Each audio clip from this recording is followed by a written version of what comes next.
Oke, Assalamualaikum warahmatullahi wabarakatuh. Waalaikumsalam warahmatullahi Halo teman-teman sekalian, selamat datang di podcast FEB UI, ruang ngobrol inspiratif tentang perkembangan ekonomi dan keuangan syariah di Indonesia. Saya Nurholis selaku Wakil Kepala PBS FEB UI, hari ini akan membahas topik yang sedang hangat di Indonesia dan juga penuh potensi ke depannya, yaitu pengembangan industri halal di Indonesia. Kita tahu Indonesia memiliki visi yang besar, baik dalam RPJPN maupun dalam RPJMN. Kita akan menjadi pusat industri halal dunia nomor 1. Namun tentunya untuk mewujudkan hal ini diperlukan kolaborasi dari berbagai pihak, ya, baik dari pemerintah sendiri, pihak industri, kemudian akademisi, dan lain-lain. Nah, untuk episode spesial ini, kita beruntung sekali karena sudah hadir di antara kita dua narasumber yang mewakili dua sisi penting, yaitu dari sisi pemerintah, ada Pak Kris Sasono Ngudi Wibiwo, STMM, selaku Kepala Pusat Industri Halal Kemenperin. Kemudian yang kedua, yaitu dari Paragon, yaitu Bapak Muhammad Adi Yasir Maulana, selaku Senior Head of Stakeholders Relations ya dari Paragon Corp ya. Nah, Bapak Ibu sekalian, sebelum kita mulai acara hari ini, supaya Bapak Ibu lebih mengenal kedua pihak kali ini ya, saya akan bacakan sekilas CV beliau. Yang pertama, Bapak Kris Sasono Ngudi Wibowo, STMM. Beliau adalah Kepala Pusat Industri Halal Kementerian Perindustrian yang akan nanti memberikan pandangan dari sisi kebijakan dan juga strategi nasional dalam pengembangan industri halal di Indonesia. Beliau sebelum menjabat menjadi Kepala PIH Kemenperin, beliau berpengalaman sebagai Sekretaris Ditjen Industri Kimia, Farmasi, dan Tekstil ya, IKFT, kemudian Kepala Biro Humas, kemudian Kabag Umum Setjen Industri Kecil Menengah dan Aneka, IKMA, serta Kabag Program Evaluasi dan Pelaporan Setjen IKMA. Sebelumnya, beliau adalah lulusan S1 di Teknik Kimia Universitas Diponegoro dan juga S2 Manajemen Keuangan di Universitas Budi Luhur. Kemudian yang kedua, Bapak Muhammad Adi Yasir Maulana. Sekarang ini beliau menjabat sebagai Senior Head of Stakeholder Relation dari Paragon Corp. Paragon Corp ini dikenal sebagai pelopor perusahaan di bidang kosmetik halal Indonesia. Beliau akan berbagi cerita tentang bagaimana dunia industri memandang prinsip halal dalam inovasi, produk, dan budaya perusahaan. Beliau merupakan lulusan S1 Teknik Mesin di UI, kemudian juga manajemen strategis di UI untuk pasca sarjananya. Beliau sebelum ini berpengalaman di perusahaan Paragon Corp lebih dari 5 tahun. Sebelumnya beliau menjadi Senior Head of Stakeholders Relation.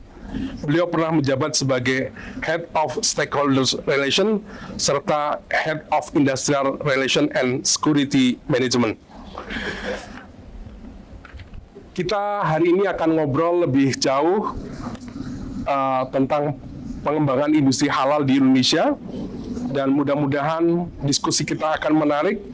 Kita akan melihat dari sisi kebijakan dan juga praktiknya.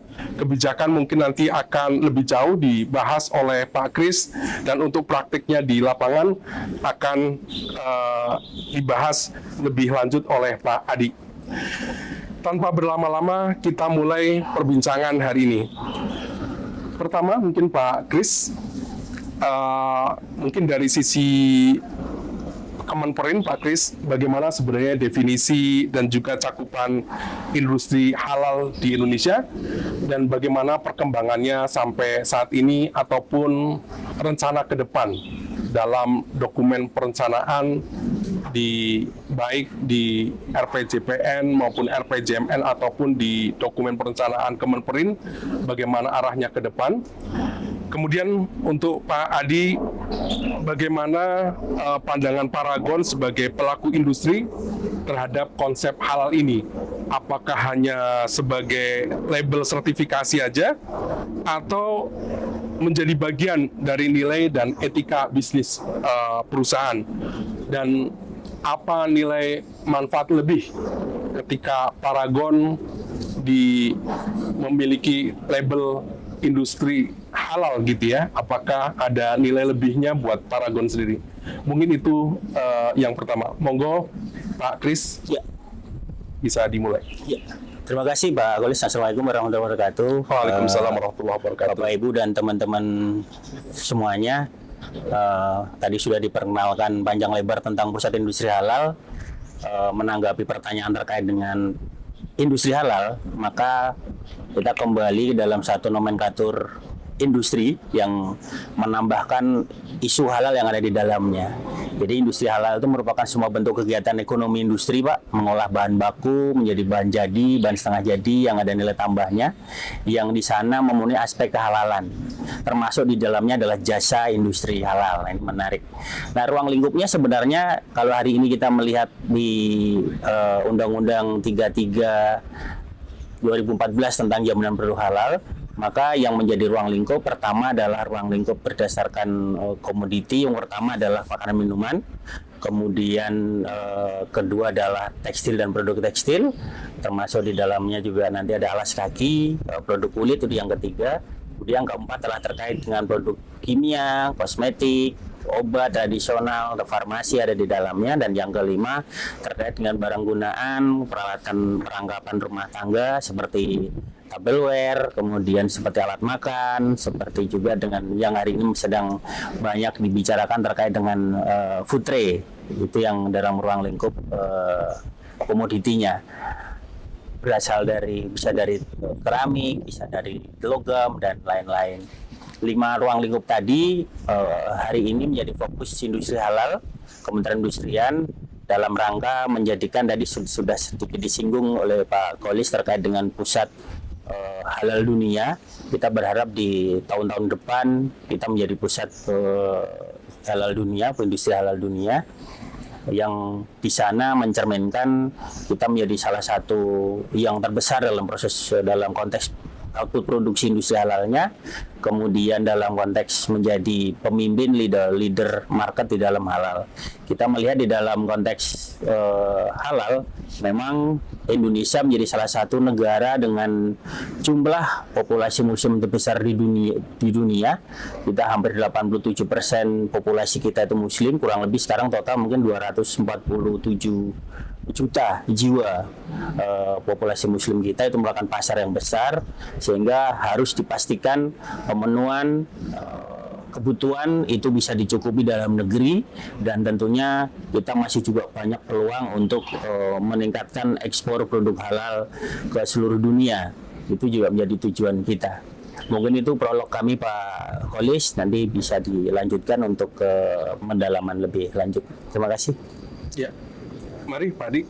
Ya, terima kasih Pak Kolis. Ini menarik ya. Pertanyaannya terkait dengan halal itu di mata Paragon ya, industri sebagai pengusaha. Ya, jadi tahun 95 Paragon dalam hal ini Ibu Nur Hayati Subaka sebagai selaku founder memiliki sebuah langkah, menurut saya adalah langkah yang brilian ketika produk kosmetik kemudian dikeluarkan namanya sertifikat halal.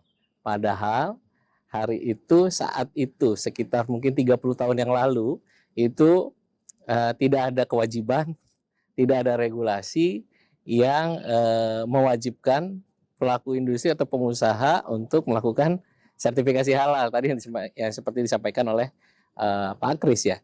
Dan ini menarik, Pak. Jadi halal bagi Paragon itu bukan sekedar memang pemenuhan tata cara atau administrasi ya.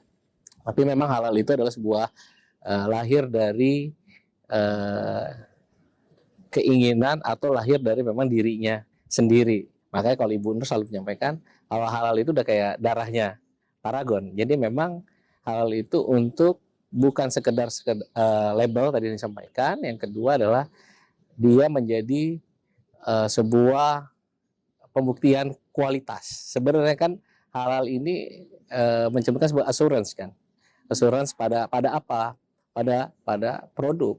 Tapi produk ini nggak sekedar kualitasnya, tapi juga karena ini halal berangkat dari agama, maka dia menjadi keyakinan bahwa sebuah yang berasal dari Tuhan, maka ketika diterapkan menjadi baik, gitu kan. Makanya halal ini menjadi darah dagingnya Paragon, bukan sekedar untuk mencapai ada logo halalnya, tapi bagaimana dia menerapkan prinsip-prinsip halal itu sendiri. Jadi prosesnya mulai dari prep, kemudian proses sampai postnya juga kita lihat. Nah ini dalam rangka tadi quality life of assurance. Jadi bukan hanya sekedar quality assurance, tapi quality life assurance. Kira-kira gitu sih Pak, untuk mengawali diskusi kita ini, karena ini pertanyaannya berat sekali Pak. Siap. Ya, makasih Pak Kris dan Pak Adi ya, terkait dengan pengenalan dan pemahaman industri halal di kita ya, di Indonesia. Mungkin lanjut ke pertanyaan berikutnya. Ada pertanyaan terkait dengan kebijakan, strategi, dan implementasi industri halal ya. Tadi Pak Kris sudah menyampaikan ya, cakupan industri halal ada 5 subsektor ya kalau kita bisa sebut ya. Dan tentunya ke depan untuk mencapai pusat industri halal dunia perlu tadi ya kolaborasi dan juga peran penting salah satunya dari pemerintah. Nah, pemerintah tentunya mendukung hal tersebut. Pertama mulai dari dokumen-dokumen kebijakan dan perencanaan ya Pak Kris ya.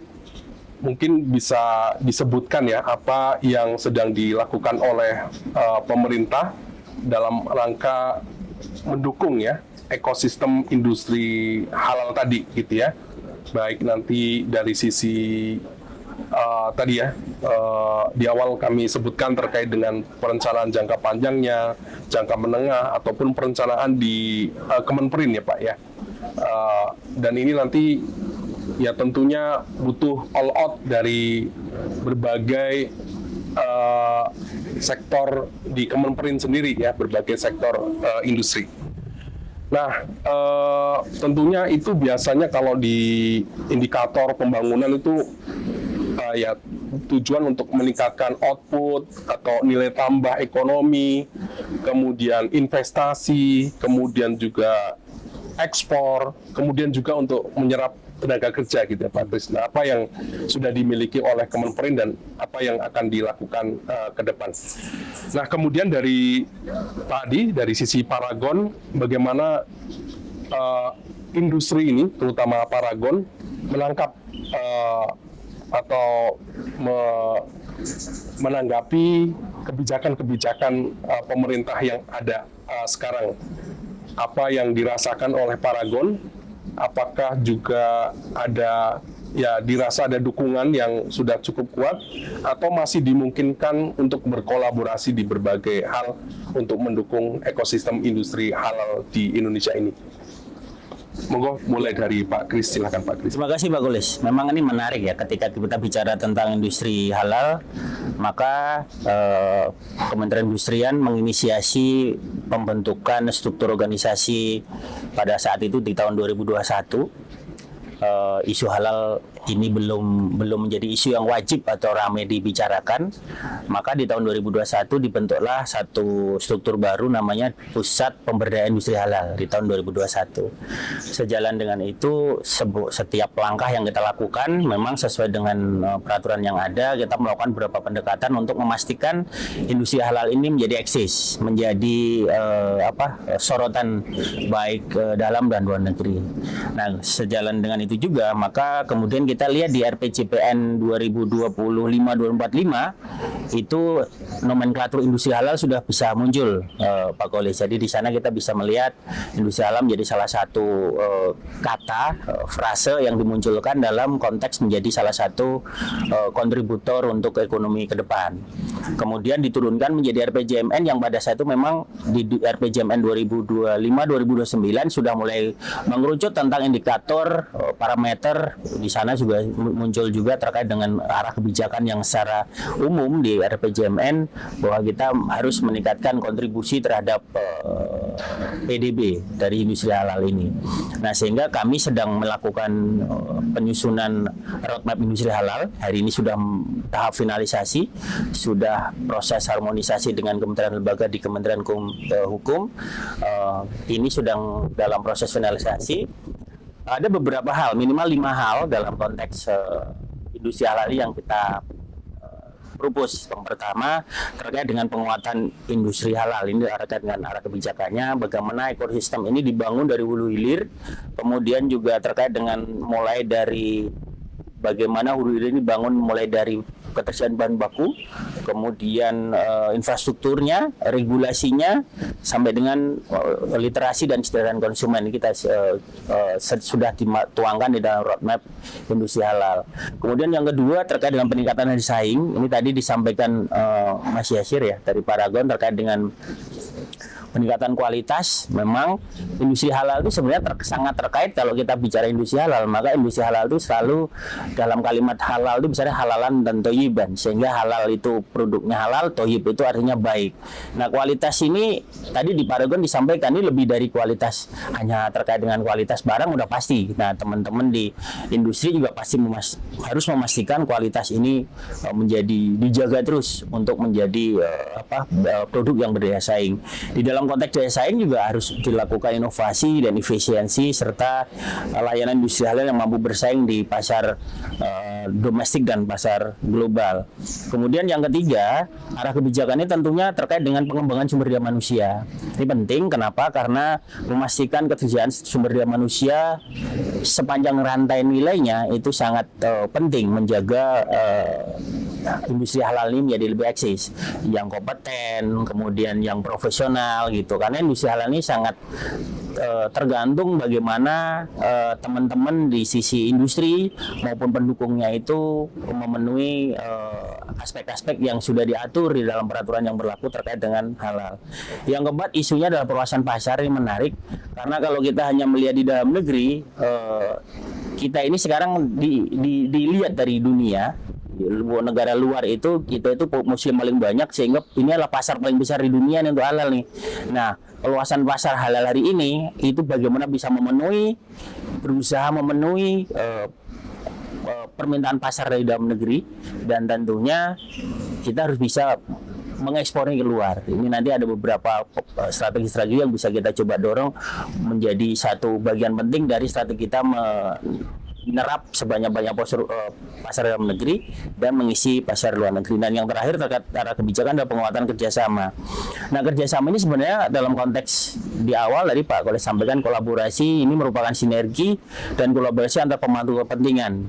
Kementerian Perindustrian tidak bisa berdiri sendiri dalam konteks pengembangan industri halal nasional, karena secara ekosistem kita banyak harus kita rangkul.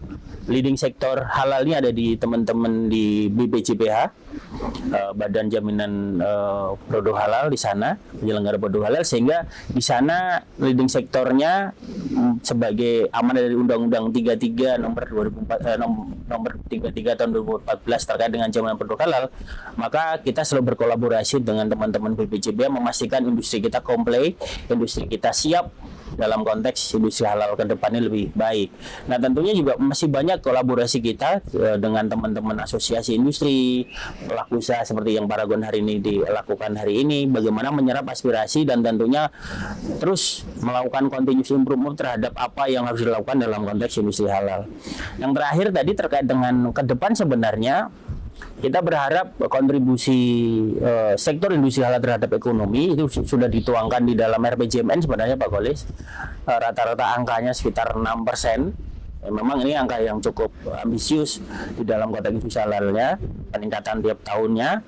Kami sudah tuangkan di dalam kontribusi itu, pertumbuhan itu kita tuangkan lebih detail di dalam roadmap industri halal. Kita minimal ada 4 indikator yang bisa kita gunakan di dalam menghitung kontribusi sektor industri halal terhadap perekonomian. Pertama pasti adalah pertumbuhan sektor industri halal sendiri, ini berdasarkan nilai output, nilai tambah. Kemudian dari sisi investasi industri halal itu juga kita ukur tiap tahun ke tahun dengan beberapa strategi pencapaian. Kemudian dari selain itu juga tenaga kerja, tadi juga disampaikan oleh Pak Koles, karena tenaga kerja ini sangat menjadi hal yang yang krusial, karena sekarang kita juga harus mendukung adanya job creation di sisi industri, termasuk juga di industri halal. Yang terakhir mungkin kita harus melihat juga dari sisi ekspor produk halal kita harus bisa dimaksimalkan, mengingat hari ini kita berlomba-lomba dengan seluruh negara, utamanya negara-negara yang memang fokus di industri halal. Kita lihat mungkin negara-negara oki ya, negara-negara Islam sudah fokus oki itu sudah lama gitu ya. Tetapi negara-negara lain yang besar ya seperti China, mereka sudah mulai fokus di halal. Artinya mereka sudah sadar bahwa halal ke depan menjadi isu yang menarik. Apalagi di tahun 2026 nanti Pak Yasir ya, semua wajib bersertifikat halal. Jadi mereka sudah prepare itu. Nah, kita juga lebih prepare. Nah, mungkin indikator terakhir kita harus tambahkan juga terkait dengan jumlah industri halal. Setiap tahun harus juga menaik gitu ya. Mungkin rata-rata setiap tahun bisa di angka di atas 5%. Itu juga menjadi beberapa tantangan kita untuk dalam hal mencapai tadi sektor industri halal secara signifikan memberi kontribusi terhadap ekonomi nasional. Mungkin itu Pak Kolis. Terima kasih Pak Kris. Silakan Pak Adiyazir. Iya, menangkap dari sisi industrinya terkait dengan kebijakan perencanaan pemerintah. Ya, sebelumnya mungkin saya tambahkan yang tadi ya, bahwa Paragon memang mungkin terkenal sebagai propose company ya. Jadi company yang didrive oleh nilai-nilai. Jadi mengapa halal itu jadi bagian, karena memang yang didorong oleh Paragon adalah bagaimana nilai apa kebermanfaatan. Nilai kebermanfaatan itu dari mana gitu kan? Salah satunya dari produk itu harus halal. Jadi ketika kita memberikan ini kepada produk pada konsumen, maka konsumen harus mendapatkan manfaatnya. Salah satunya adalah dengan halal tadi. Nah, untuk itu dalam penguatan tadi yang disampaikan oleh Pak Kris ya, tadi ada 5 poin ya, ada penguatan industri halal, daya saing, SDM, market, dan kerjasama atau kolaborasi. Menurut kami memang apa yang dilakukan oleh government perlu kita support. Yang dilakukan oleh pemerintah sangat baik gitu ya, dalam hal bagaimana halal ini sebenarnya adalah menguatkan industri atau menguatkan pengusaha. Makanya tadi tepat Pak Walis menyampaikan, apakah halal ini sebagai label saja atau sebagai apa gitu kan dalam sebuah industri atau dalam sebuah usaha. Makanya perlunya sih kalau menurut kami adalah literasi dan kurasi bagi teman-teman terutama government, meningkatkan pemahaman tentang halal itu sendiri. Artinya memang halal ini tidak hanya berhenti pada produk, tapi juga bagian dari sebuah proses manajemen dalam sebuah usaha gitu kan. Mulai dari bahan baku sampai dengan distribusi ke konsumen. Jadi end to end itu juga kita lihat, dan government juga melihat ini halal sebagai daya saing. Menurut saya menarik ya Pak, gitu ya. Daya saing yang dimaksud adalah bagaimana dengan kita kualitasnya bagus, quality produk atau quality assurance itu bagus, maka siapa sih yang nggak mau beli produk bagus kan? Kemudian yang kedua memang ada prinsip, biasanya Pak Kris juga paham nih, selalu di samping Pak Kris. Kalau pengusaha itu 3 hal aja Pak sebenarnya dalam sebuah kebijakan: cepat, mudah, murah. Cepat, mudah, murah. Artinya jika memang itu untuk menguatkan daya saing, maka 3 prinsip itu, cepat, mudah, dan murah. Kenapa? Karena akan berimpact kepada ya namanya industri, pasti ada nilai-nilai yang harus dikeluarkan gitu kan. Nah, di sini yang jika memang kebijakan itu cepat, mudah, murah ini disajikan kepada pelaku usaha, maka bukan tidak mungkin ini menjadi sebuah daya saing yang kuat. Ditambah tadi ada kalimat daya saingnya adalah kaitannya dengan inovasi. Nah, di sini yang menjadi menarik Pak. Inovasi itu halal sendiri ya satu hal. Artinya sudah ada tuh bahan bakunya dari mana, kemudian prosesnya seperti apa, kemudian menggunakan mesin apa dan sebagainya. Itu kan proses produksi halalnya. Tapi inovasinya, proses inovasinya itu menjadi juga penting. Kenapa inovasi menjadi penting? Ya kami harus sampaikan juga mungkin di forum ini ya, bahwa Paragon juga tumbuh hari ini karena mereka meyakini salah satu value dalam Paragon adalah inovasi. Nah, inovasi kami, alhamdulillah gitu ya, dengan keseriusan kami ini, kami menjadi R&D terbesar se-Asia Tenggara Pak, untuk bidang industri kosmetik.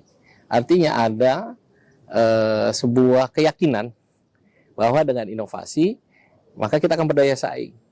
Yang wujud nyata paling besar adalah ketika pandemi. Pandemi tahun 2020, nggak ada yang nyangka proses ini, pandemi ini jangka agak panjang gitu kan. Kemarin ada yang 2 bulan, 3 bulan, prediksi sampai akhirnya berapa tahun gitu kan. Nah, di tengah pandemi itu, Paragon melakukan inovasi Pak. Keluarlah produk pertama pria pertama di bulan ini, ya bulan ini nih, Oktober ya, yaitu namanya KAF. Itu di luar dugaan semua. Dan kalau halalnya kita udah nggak bagian yang kita usung halal tidak gitu ya, tapi bagian bahwa ada inovasi di sana Pak. Begitu inovasi terjadi, maka apa yang diharapkan oleh pemerintah dalam hal ini daya saing menjadi nyata. Dan alhamdulillah hari ini kita menjadi ya untuk male grooming nomor 1 lah Pak untuk KAF dalam waktu kurang lebih 5 tahun. Jadi ini sebuah pencapaian juga. Artinya kami mendukung sekali bagaimana kebijakan pemerintah yang mendukung daya saing tadi, inovasi. Makanya mungkin kalau ada perusahaan-perusahaan yang men-spend anggarannya atau budgetnya untuk inovasi, mungkin ada juga Pak Kris mungkin dari sisi industri halalnya ya. Industri halal nih, kita bicara industri halal bukan industri keseluruhan. Mungkin industri keseluruhan ada ya, ada support reduction tax dan sebagainya bla bla bla bla tadi itu yang banyak itu. Mungkin dari industri halal juga bisa melihat sisi inovasi sehingga pelaku usaha menjadi semangat ya. Ya, itu perlu juga dilihat Pak untuk peningkatan daya saing. Kemudian kalau SDM, ini SDM ini kalau di kami itu people itu menjadi utama. Kalau bahasa Pak Subakat suaminya Ibu Nur, Paragon besar sebesar orang-orang yang ada di dalamnya. Jadi Paragon hari ini besar karena orang-orang di dalamnya juga ingin besar. Artinya people. Karena kami perusahaan lokal tentunya dengan keterbatasan resources harus menghadapi persaingan atau kompetisi global. Kalau bicara resources saja mungkin kami kewalahan Pak. Kami kewalahan. Makanya kami meyakini people itu menjadi utama. Makanya begitu Pak Kris menyampaikan SDM, betul gitu, bahwa poin SDM apalagi kaitannya dengan industri halal. Kami pernah bekerja sama dengan BPJPH untuk Pak meningkatkan kompetensi SDM, karena begitu dibuka undang-undang yang baru ini, kemudian LPH menjadi banyak, butuh orang kan di dalamnya Pak. Itu butuh orang. Siapa orang yang di dalamnya? Kan kita nggak bisa nunggu lulusan kampus segala macam yang waktunya lama. Makanya kami inisiatif, kami juga ngadain program Pak ke SMK. pemahaman tentang SJPH. Jadi ketika dia lulus SMK, setidaknya LPH ini kalau mencari penyelia, paling tidak basicnya dia sudah dapat dari SMK, karena bahkan kami bikin kurikulum ya Pak, kerjasama di salah satu SMK.